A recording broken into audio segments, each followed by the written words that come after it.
So what initially brought you guys up to Kintner's when you were potentially looking to build a new home? I think initially we were looking at a traditional build, Okay. you know, and Site build? site build, yes, site build, and had thoughts and designs in terms of what we wanted.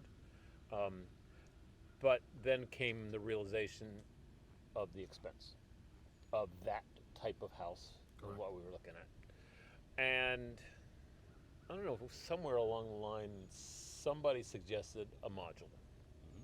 Um, I don't know whether it was in my research or whatever it was, just somebody said it, and it's like, well, let's explore it. And so we were up in the area, and happen chance, we drove through Tunkhannock Mm-hmm. and stopped at you guys and We had looked initi- online initiated for the local conversation. Yeah. modular. Right. That's like, it wasn't like we just drove past Kintner, because Right. it was Yeah. initially that we had gone online to see, well, are there any modulars even possible in northeastern Pennsylvania? Right. Because we were committed to wanting to use local. Mhm. We didn't want to do big mass production, something outside of the region. So, and then in doing the online search, we found out that Kintner was one of a few. Right. Um, and and then we thought, well, because sometimes going back to the old house, we would drive through Tunkhannock's. Mhm. Right. Either we could go through Tunkhannock or we could come up the northeast extension through Clark Summit. And one of the times we were going through Tunkhannock's, like, why don't we just stop by and see what Kintner has to offer? And so that's what we did. We did that at the end of January. It was right before you went on your vacation. Do you remember that? Yes. Yeah. Yes. Yep. So it was really it was a combination of researching modular after we decided that the traditional stick build might not be working for us, and finding out that modular today isn't what modular was in the 60s. Right. That there's so much more you can do, and they're so well built, and Yep. so we decided, okay, well, let's go see. Let's see what's there, and then finding you as someone who was in the region. And when you first came in, because you were basically kind of focused on the site build, and then when you came in and you had done your research online, was there any good or bad? Was there any surprises with modulars that you had a vision of what a modular was like, but then after we had talked and you learned about the customization and everything else, was there any eye popping moments that you were like, wow, I wouldn't even guess that with a modular? I think it was the ability to do customization that was a big factor, plus some of the customization that you had on some of your display models just sold Joan in terms of her desires and wishes, especially the vaulted ceiling that we've got. I think that was like, we could do this. It's like So you were surprised with surprised at what we could do, and Right. and then your willingness to do modifications in terms of how we wanted to lay out the design and essentially rotate the plan 180 degrees and make adjustments in terms of the design of the house Right. to accommodate where it was going to be on the site, how we wanted it to be situated and adjusted in terms of front door, back door, etc. Sure. Well, that was part of it that was very surprising to me. Was this is actually a custom build. When I thought of modulars before, I thought assembled in a factory, plunked on a site, that's what you got. Right. And that everybody had to do the same floor pan. Everybody had to do out of the choice of floor pans, Correct. that you could use. Which honestly, that was back in the day when Sure. Fred Kintner started this back in the Yeah. 70s. That was Right. it. Like Well, and that's what I meant. 3 colors to pick from, 6 different floor plans. Exactly, and so the modular today is not what it was No. in the 70s or the 60s. Right. And so I was astounded at just how custom we could go with. Do you remember, was there anything that you couldn't do? Because you had a lot of customization, obviously, Right. with going based off of one of our model floor plans and making it your own. I can't remember. Was there anything we couldn't do that you asked? No. No, I think there were things that we had on our wish list that, in discussions with you, it was all right. This is doable, Right. but is it practical? Is it cost effective? Right.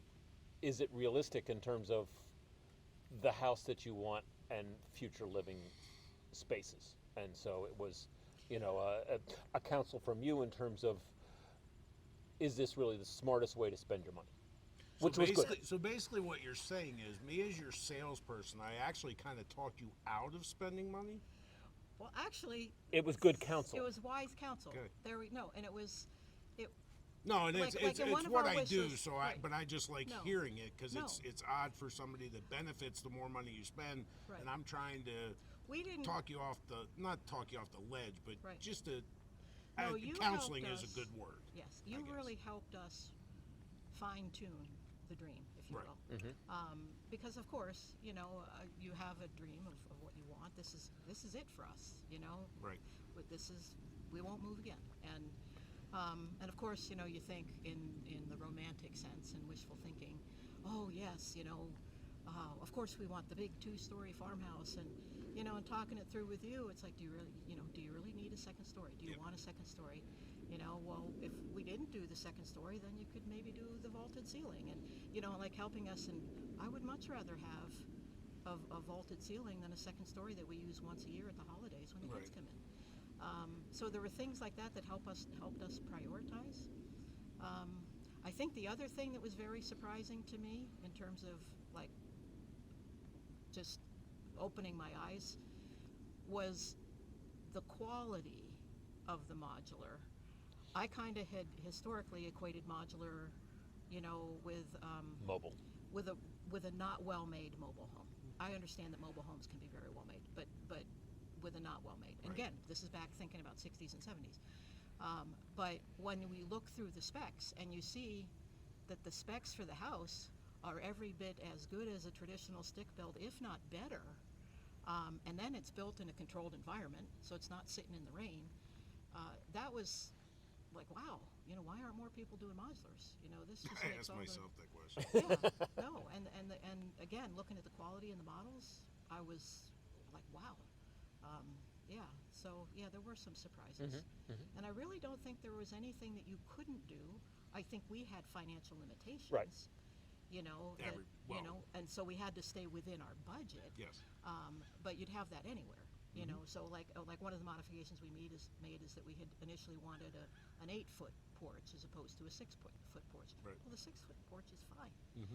The 8-foot porch, would have been tens of thousands of dollars more. And Especially for the amount of porches you have. Yeah. Yeah, There was a big cost difference there. Yeah, and it's weighing. All right, what's the value versus the expense, Right. and the usage. Yep. So.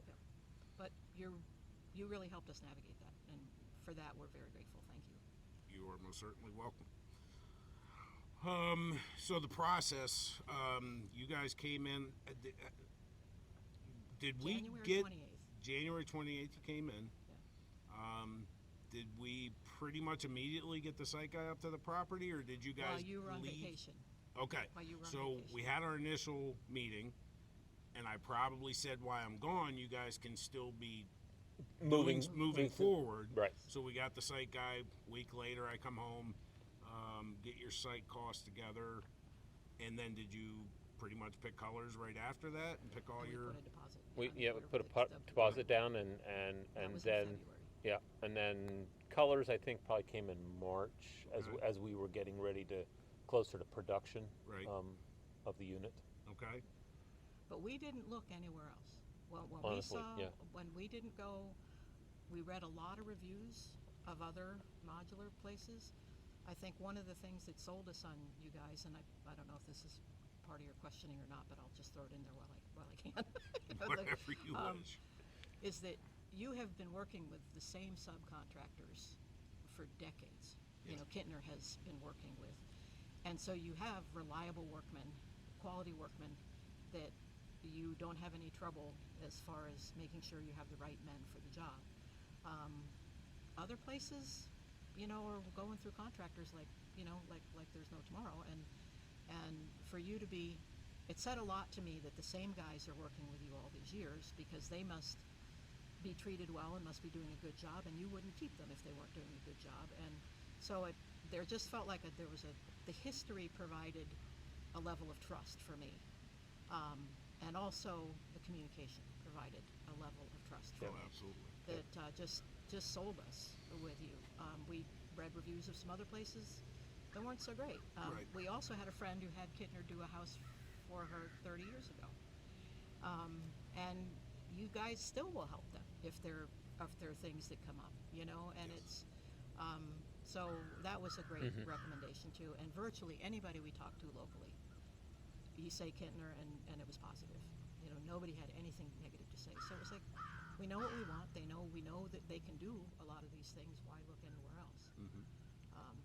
You know, and you were competitive. You know, so I mean, Yeah, I mean, and I did reach out to another modular home designer, and I think I remember that. Go ahead. and they gave me their local representative. I called them, and I'm still waiting for a call back. I remember that. I do remember this is how many that. months later. Yeah, yeah. So I mean, you guys were responsive,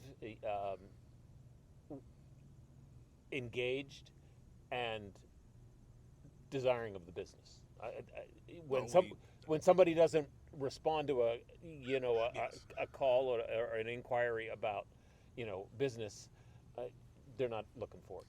Yeah, I hear that a lot, and it always confuses me. Yeah, how yeah, people handle business like that, and if they're unresponsive at the beginning, what are they going to be like when they get your Yeah. money? You know, it just makes no sense to me. But anyway, so you said that was March with the color picking, and I'm older, forget dates. Obviously, The you house have. dropped. When did we drop the house? April 18th and it was delivered 18th and dropped on the 19th. April 18th and April. 19th. So we look at you for the first time end of January. Yes. We start the process. Well, that was sort of starting the process, but really didn't sign a contract with you until Till the end of February. And 2 months later, the house 2 is months dropped. later, house is there. You know, which was pretty amazing as far as we Yeah. were concerned. Yeah. You know, that Well, was I think we hit the timing right in terms of Yes. factory availability, your workload. it was before your open house. And we were getting back in because during the 2 years of COVID, I mean, yep. it was, you kind of hit it just getting back to the way it used to be. The time Yeah. frame that was cut in half because it was ridiculous during the COVID time. But so we dropped it. And then, especially with the amount of porches, the garage, the vaulted ceilings, et cetera, how you were pretty in contact with everybody through the process as far as, hey, this is happening, that's happening. You'd walk through the house, I'm sure, and Yeah, you know, yeah. It's like, wow, okay, progress is being made, and we were up. I want to say once a week or once every 2 weeks. Right. And just interacted with the crew, and always very positive, but still making progress in terms of getting things done and Right. and moving things forward in terms of the site and the house and all of that.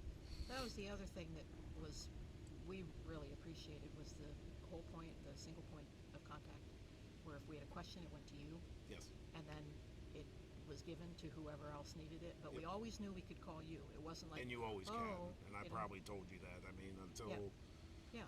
God sends me in a different direction, and Yeah. I'm not Kintner, you can call me for anything. Yeah. I might not have your answer, but I'll get But you in you- contact right. with. Or you would let us know where to get the answer. Yes. You know, but it wasn't that we had to call this subcontractor about that thing and that subcontractor Right. about this other thing. We could always just come to you. Yeah, and that's And- even if, like, we use Superior Walls, so that's not us. But even if you had a Superior Walls issue, you're still going to call us. Yeah.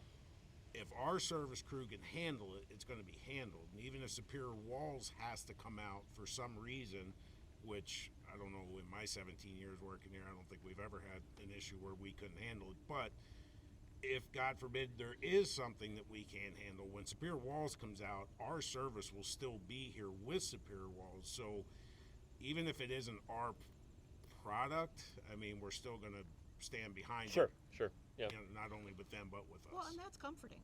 honestly, as as a consumer, knowing that you've got our back. I mean, knowing that you're walking. It's a through rare the thing in process. this day Yeah, and yeah, age for it is a rare thing. anybody can talk the talk, but walking the walk's Yep. Yep. a whole different ballgame. Well, and we've never built before, so this was entirely new to us. Yep. And the fact that you dealt with all the permitting. We didn't have to contact the township about all the things related to the building, and I mean and without exception, virtually every one of your subcontractors was a delight to work with, without exception. Yeah. We've never had that, before that. I mean, responsive if we had questions, if we had concerns, communicated very well. Initiated communication. We didn't have to nag. Great experience all around. I get asked quite a bit if we subcontract, and I got to catch myself when I do tell people no, everything is handled in-house with Kintner's, because like you said, Baker Excavating, they've been digging Kintner basements since '72. Right. I mean, it was John's father, Jack. Now it's John. S&S Electric, they've been doing Kintner Electric since 1972. So I guess Are you they can consider them technically- subs, but to me they're really not, They're because just Kintner guys? they're Yeah. just Kintner guys that aren't on our direct payroll. But Well, without exception, your Kintner guys were great. have you met our service guys yet? Sure. Have you had any service No. done yet? No. Wait till you meet Chippendale. Oh, okay. They're the highlight. So We haven't when met you them have yet. your 1-year service, I want to hear your feedback on Chippendale, because they are. I wish I could work with those guys every day. They are an absolute blast and very good at what they do. So, so April or you April. said? 19th. April 19th. When was the house done? If you remember, which I'm If sure you you don't do. count electric. Oh, you had the big electric We had the issue. delay with Penelec. Yes, Yes, we had a delay with Penelec. because I know you were finished and just We basically were finished waiting for the I electric think to. we were finished in July. We were finished before the kids came in. We were waiting for electric. Yeah. And the kids came in the first week of August. Yep. Yep. So, and we Yeah, so I were- think we were finished up right at the end of July. and that So- was a lot to do. And that's what Yeah. I'm sitting here trying to. I wish I would have done the math on the square footage of the porches and the decks and the vaulted ceiling and the oversized garage, and there's a lot of moving parts. Yep. This Being wasn't a about a box. 3-month turnaround time from the time it was set to being completed, and yeah, that's pretty astounding. Well, Yeah. And solid work ethic. I mean, they Yeah. came and they were, and we would try to bring them drinks or lunch or something, and they barely would even take a break. I mean, they'd stop for lunch or, but They stopped for lunch. yeah. Oh, we But got. not very We got to long. talk to them about that. You Yeah, know? we got to It's talk. not very long though, No, but they're- it was We are. solid work ethic. Yes, we are insanely blessed to have the employees we have and the subs, which to me aren't subs. But No, anything missed? Anything? No, well, the other thing about your subs is that we never had a problem with having to clean anything up. No cigarette butts in the driveway. No, well, that's happened at our old place with other Yes. jobs that have been done. We've never had to worry about cleaning up shingles after they, Yeah, were they- cut in the they- roof or, things like that. Things were always cleaned up. They always, were very tidy and. And if there was towards the end of a day somebody missed it and we found something the next day, one of the site supervisors was all over them to say, you guys missed this, Yes. pay more attention, et Yep. cetera. So just to maintain that discipline. The quality control. Yep. Yes, absolutely, absolutely. Anything I missed as far as any other? No, I think it went. It went exceedingly well, Good. beyond my expectations, honestly. Good. I didn't expect it to be so fast. I didn't expect I didn't either with this house, honestly. With the amount of detail, the amount of extra. there's a lot things. going on in that Yeah. house, and our guys did an amazing job. Yeah, they did. with that time frame.